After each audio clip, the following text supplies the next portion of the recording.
Hello guys! So ngayon magluluto po tayo ng budget meals natin na ginisang pipino or ginisang cucumber with eggs. Let's go!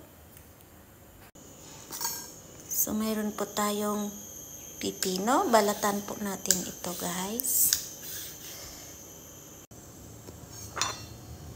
At tapos ay hiwain natin. Kunin natin yung kanyang buto sa loob.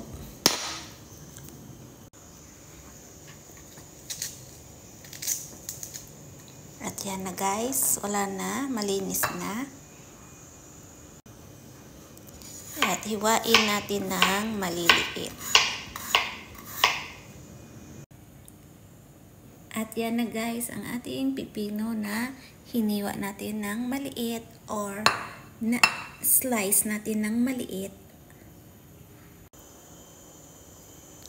At mag-slice tayo ng garlic. Igisa na po natin yung garlic.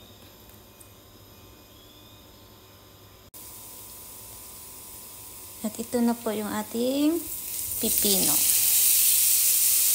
So guys, lagyan na natin ng itlog ang ating ginisang pipino. Yan.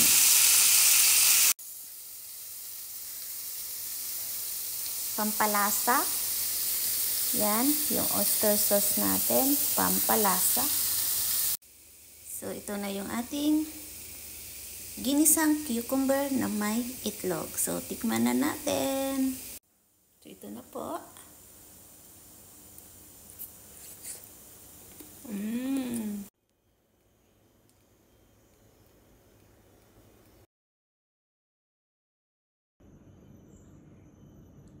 Thank you for watching guys. Don't forget to subscribe my YouTube channel. Bye. God bless you always.